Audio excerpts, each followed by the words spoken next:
PCV Saguenay, tout comme vous.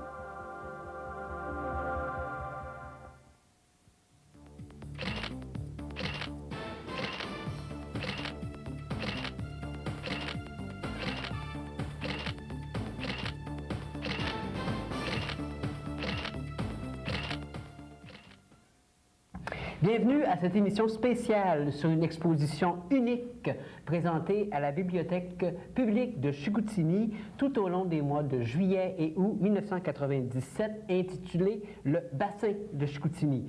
Avant de parler à l'artiste photographe Marc Lalancette, écoutons ce petit montage des diverses photos de cette belle exposition.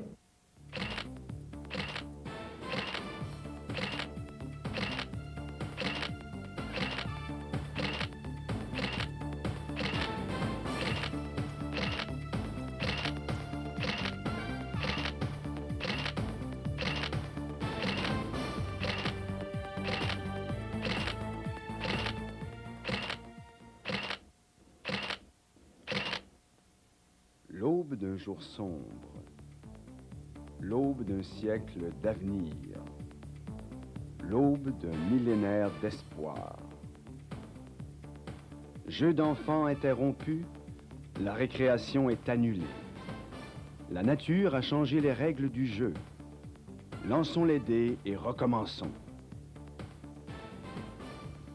Passagers du tumulte, torrent puissant, balade renversante sur le chemin de la vie, se trouve la route de l'avenir. Reflet d'un patrimoine. Réflexion d'un gîte où grandirent plusieurs générations. Du haut de son promontoire, la petite Maison Blanche pose fièrement. Elle symbolise la solidarité et la force d'une nation.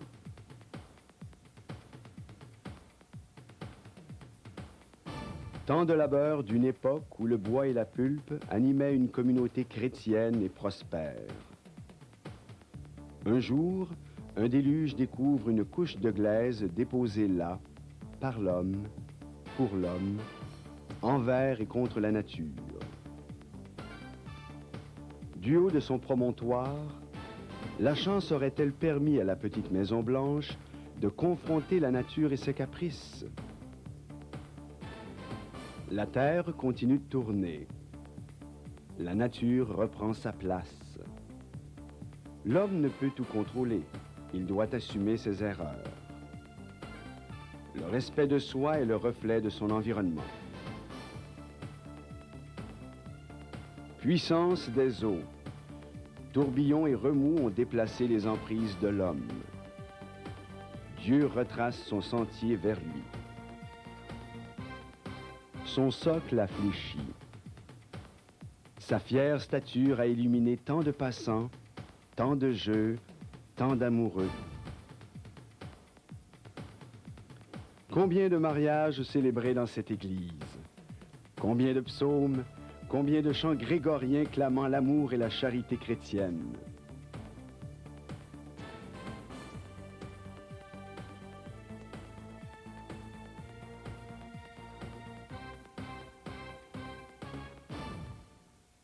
Bonjour Marc Lalancette. Bonjour, M. Lessard. Bon, vous allez bien? Ça va très bien, merci. Bon, ce montage nous donne vraiment le goût d'assister à cette exposition, j'ai l'impression.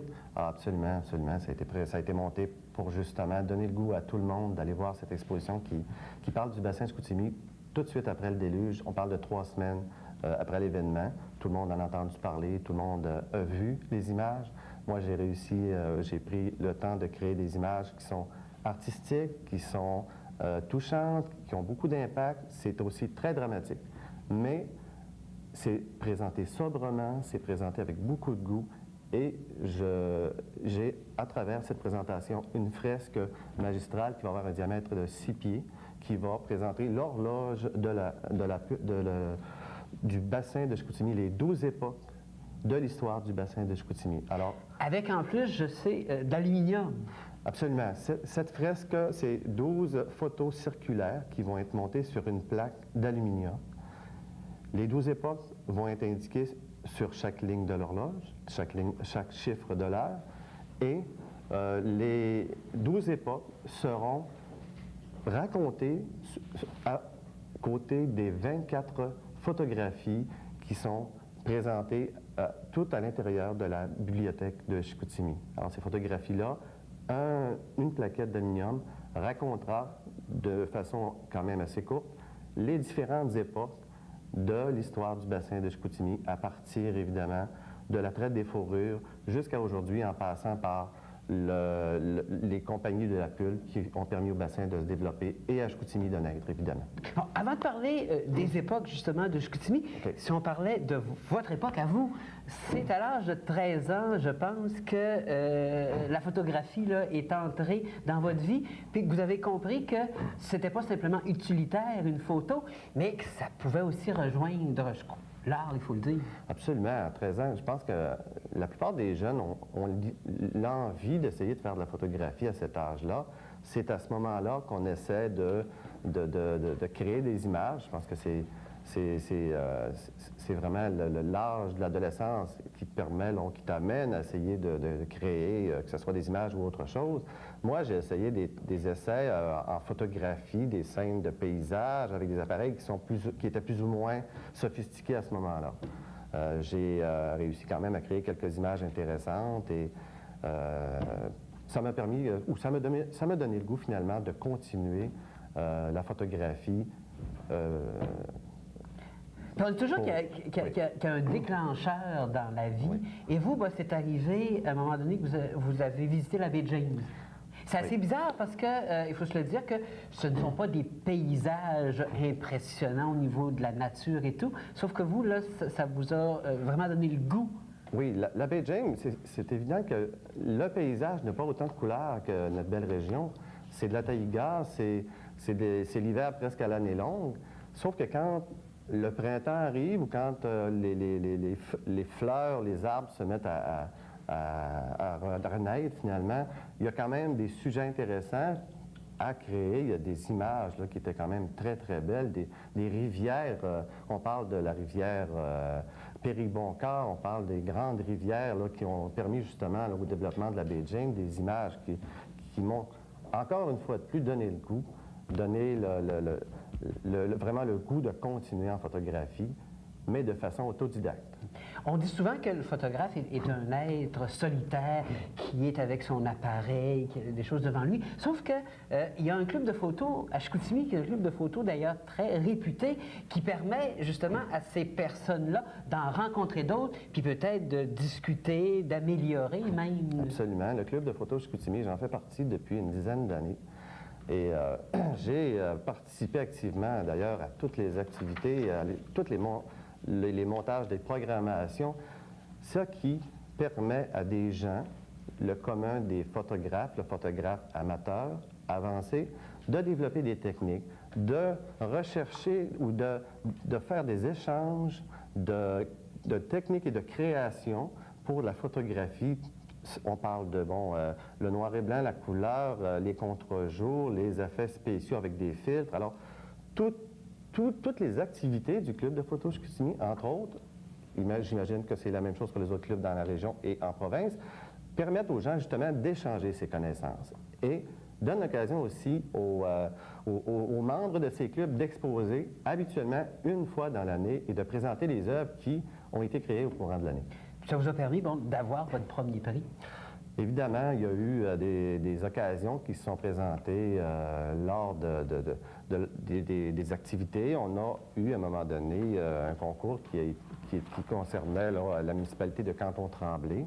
Alors, la municipalité avait besoin de photographies pour ses campagnes publicitaires et les gens des clubs et les gens de la municipalité elle-même ont présenté des photographies et ces photos m'ont permis, entre autres, oui, d'avoir une mention et de gagner un prix, oui, à travers ces œuvres de photographe. Puis au fil des années, le format est devenu toujours plus grand, parce qu'au début, les photos étaient assez petites, et puis là, comment est venu justement ce goût d'insister puis de montrer quelque chose de toujours plus grand? Oui, on regarde, si on regarde la photographie, que monsieur et madame, tout le monde font développer, c'est 4 pouces par 6 pouces, c'est bien, c'est beau, mais quand on développe quand on regarde, quand on grandit, on se rend compte à mesure qu'on essaie de travailler avec des formats un peu plus grands que la photographie a beaucoup plus d'impact. Elle est beaucoup plus vivante, elle est beaucoup plus riche en couleurs ou riche en tons quand c'est des photographies noir et blanc. Alors c'est là que, moi en tout cas, personnellement, j'ai eu le goût, après quelques années, de développer des photographies de plus en plus grandes, de plus en plus avec un impact absolument impressionnant, oui. Vous parlez justement de noir et blanc. Il y a certains puristes qui trouvent que, bon, une photo d'art doit absolument être en noir et blanc parce que l'art ne doit pas représenter la réalité. Et le noir et blanc, bon, c'est pas la réalité. Je pense, vous, qu'est-ce que vous pensez de ces idées? Je ne dirais pas que je suis un puriste. Je dirais, par exemple, que si on parle de vraiment de la créativité de l'image, si on parle de créer l'image du négatif jusqu'à la photo, de manipuler, de contrôler la lumière, écrire avec la lumière finalement. Oui, en noir et blanc, c'est vraiment le médium idéal pour donner vraiment là, un résultat qui touche, qui ressemble à l'auteur, le photographe, oui. Sauf que vous travaillez beaucoup vos couleurs et c'est ce que j'ai trouvé vraiment exceptionnel dans vos photos. Les ciels, le bleu. Et justement, dans cette exposition-là, vous mettez l'accent sur le tragique, mais à travers les couleurs. Parfois, bon, un rouge plus prononcé va permettre justement d'insister véritablement sur cet élément-là d'une photo. Absolument. Étant donné que moi-même, je développe mes photographies, c'est justement l'avantage que j'ai par rapport à d'autres, c'est que je peux manipuler la photographie.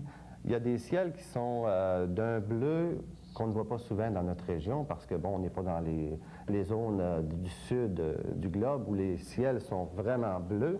Alors, évidemment, quand on développe, on peut donner des temps, on peut rajouter des effets dans les ciels.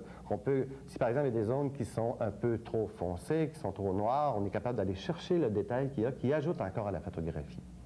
Ce qui permet en fin de compte de dire que pour un photographe comme moi, mettons, je prends une photo et c'est terminé, alors que pour vous, c'est tout à fait le contraire. Absolument. C'est après que commence le véritable travail de l'artiste. Oui, oui, oui. Moi, mon travail commence quand j'ai le négatif, quand j'ai l'épreuve. Après ça, le travail, c'est de choisir.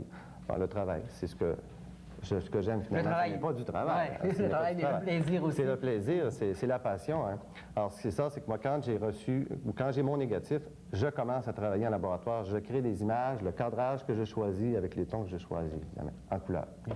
Et en 1988, il y a eu une exposition très intéressante, une émission d'ailleurs qui est passée sur, ici à Vidéotron, oui. Graffiti au Saguenay. Puis là, ça vous a fait prendre conscience que la photo peut aussi être sociale. Absolument. À cette période-là, je cherchais un peu le genre de photographie que je pouvais présenter. Alors, j'ai remarqué, bon, dans notre région, qu'il y avait des endroits où il y avait beaucoup de graffitis, où les jeunes, entre autres,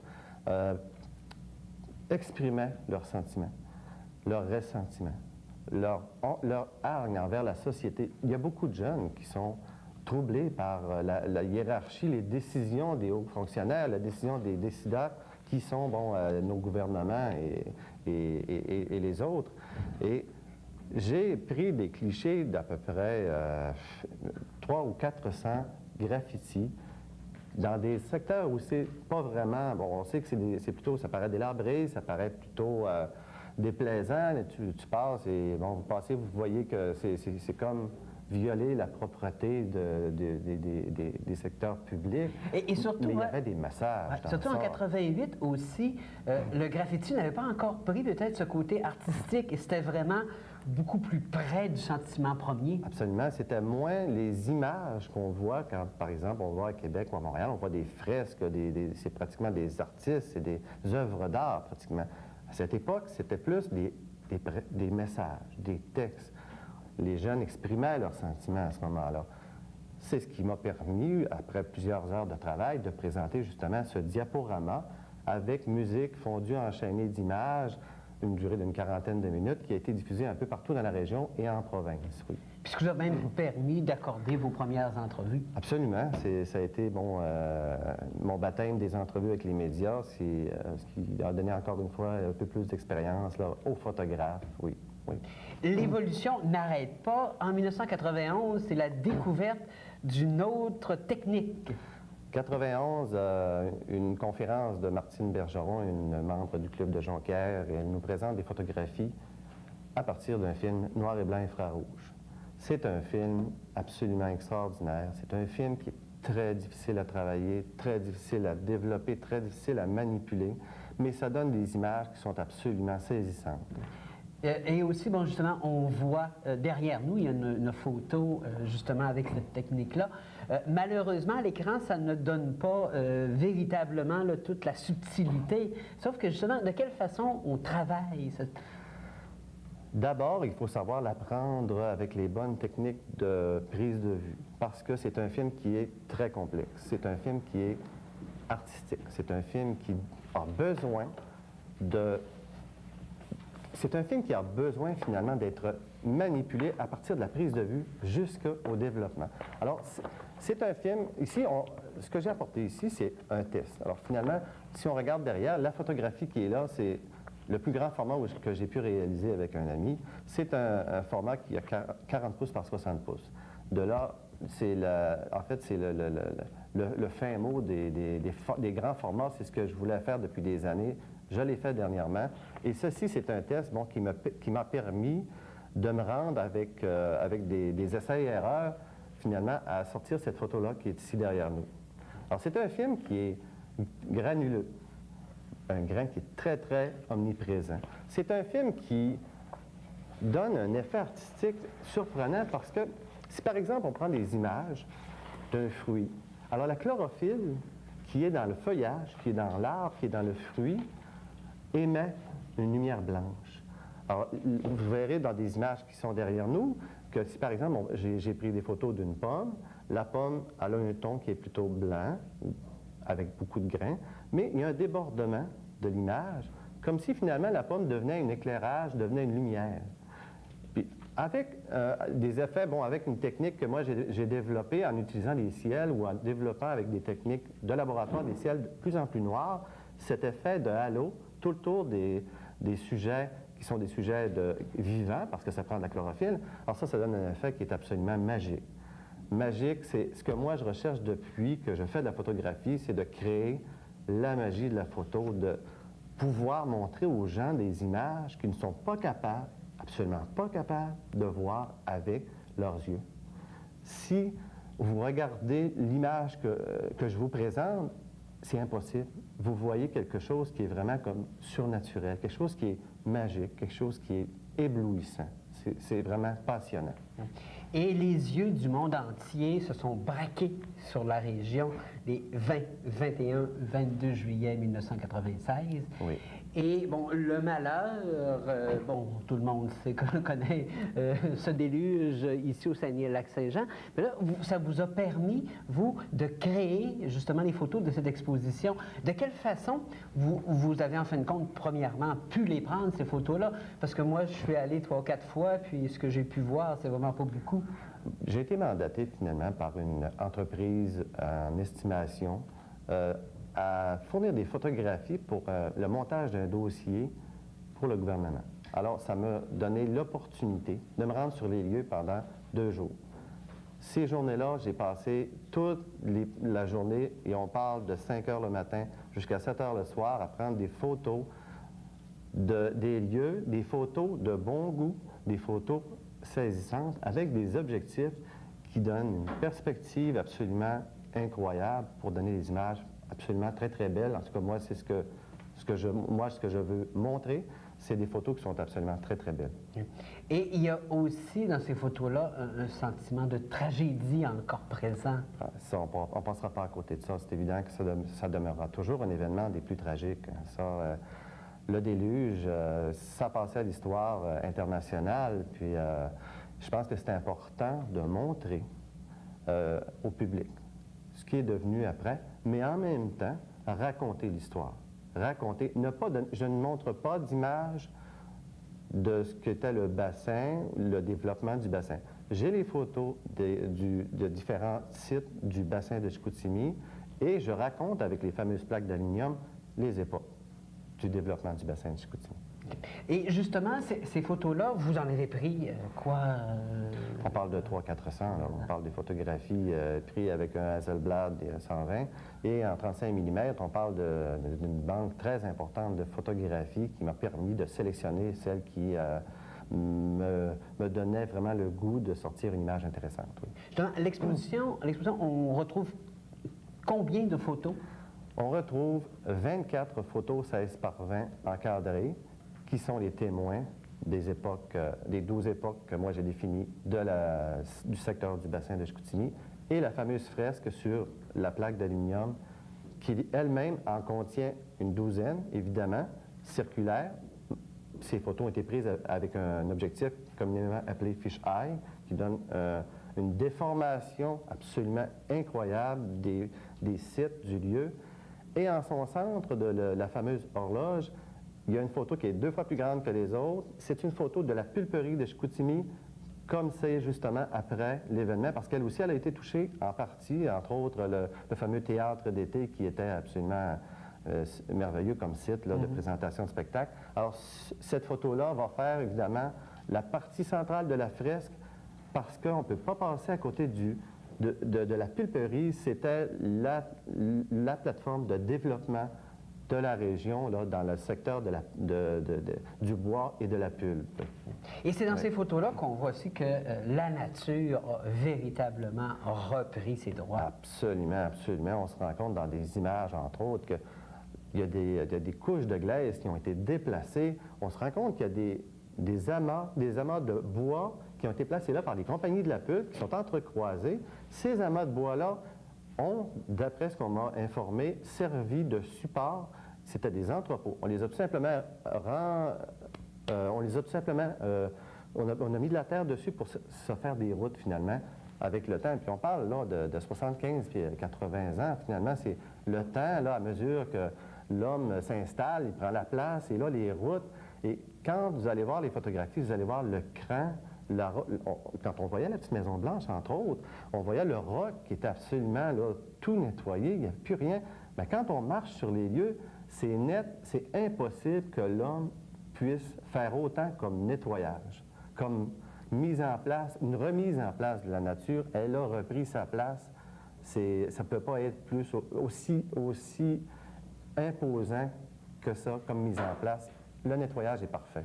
Oui. Et justement, c'est là qu'on voit que cette nature-là, elle était belle, puis que l'homme l'a rendue quand même pas si mauvais que ça, parce que c'était un beau quartier avant, mais c'est encore un beau quartier après le déluge aussi. Oui, c'est un beau quartier. Il reste encore à faire, évidemment. Tout n'est pas complété dans la reconstruction du site. On parle d'un parc thématique. Plein de projets sont à l'étude, mais les gens du bassin, on voit régulièrement les gens parler du secteur qui veulent revenir au bassin. C'est la source de Chicoutimi. Les gens qui ont grandi au bassin veulent demeurer au bassin, veulent revenir au bassin.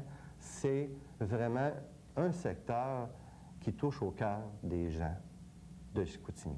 C'est ça, parce que le bassin est un endroit qui est peuplé depuis longtemps par les mêmes gens, les mêmes familles, de génération en génération. Oui, c'est spécifique à ce quartier de la ville de Chicoutimi. Absolument. Parlez à vos parents, parlez à vos oncles, parlez à des amis qui ont, dans la soixantaine. Tout le monde connaît quelqu'un qui demeurait au bassin. Bon, tu parles à quelqu'un, ou je parle à mes parents qui demeuraient quand étant jeunes dans le secteur du bassin, qui discutent avec quelqu'un. Ah oui, mon frère demeurait là, ma mère, on a grandi là. Puis c'était comme ça dans ce temps-là, la pulperie. Des gens qui ont travaillé d'ailleurs au développement de la pulperie au début du siècle s'installaient dans ce secteur-là. Ça se développait, il y avait de la vie. Puis l'église était là, le couvent qui a disparu tout à côté là, du centre Sacré-Cœur et faisait partie de la communauté chrétienne du secteur. Alors c'était vraiment la source du développement, c'est vraiment le point de départ du développement de Chicoutimi. Le bassin, on ne passera jamais à côté de ça. Et c'est une représentation, en fin de compte, de tout le Québec avec justement cette église-là qui dominait. Et on sait qu'au Québec, justement, les maisons se sont construites très, très près des rivières au début. Avec tout ce côté québécois important, c'est-à-dire un centre des loisirs à côté, donc pour montrer que l'Église, le loisir, la religion, et tous les gens vivaient en harmonie dans ce quartier-là. Absolument, tout se passait, tout était proche. Hein? Les autos n'étaient pas là. Qui pouvait se payer un auto? Puis si elle existait à ce moment-là, les gens, c'était une communauté, tout le monde se connaissait, tout le monde vivait, tout le monde travaillait dans le secteur du bassin, à la Pulpe, entre autres. Et cette exposition, il faut le dire, on l'est présentée tout l'été. Absolument. Mois de juillet et mois d'août, au complet, à la Bibliothèque publique de Chicoutimi. Oui. Cette bibliothèque-là, pour les gens de la région de Chicoutimi, du Saguenay-Lac-Saint-Jean, connaissent bien le lieu. Pour les autres, eh bien, c'est sur la rue Racine. La rue Racine, c'est facile à voir, c'est la rue principale. C'est la rue principale de Chicoutimi, oui. Et ça va permettre de visiter aussi cette bibliothèque qui est très belle. Qui est superbe, qui est flambant neuve, qui vient d'être construite l'an dernier. C'est vraiment un chef-d'œuvre. Et j'ajouterais que j'ai justement réorganisé ou organisé mon concept de présentation pour marier la décoration qui est à l'intérieur qui touche justement l'eau, l'aluminium et le bois. Alors, c'est vraiment une présentation des plus homogènes, des plus respectueuses du secteur du bassin et de la ville de Chicoutimi. Et, il faut le dire, c'est la seule exposition publique concernant ce sujet. À ma connaissance, oui. Ça devrait être l'exposition de l'été pour justement commémorer le premier anniversaire du déluge. Merci beaucoup, Marc Lalancette. Vous nous avez fait saisir que le photographe est aussi un artiste et qu'il peut prendre des photos dans à peu près tous les domaines et avoir un cœur, avoir un côté social intéressant. Ouais. Ce fut vraiment très intéressant de vous recevoir et vous n'oubliez pas, bien sûr, cette exposition présentée tout l'été, tout le mois de juillet, août 1997. Vous nous répétez l'endroit, c'est important pour les gens. La Bibliothèque publique de Chicoutimi, rue Racine. Merci beaucoup et on espère vous revoir justement à une autre exposition. C'est moi qui vous remercie.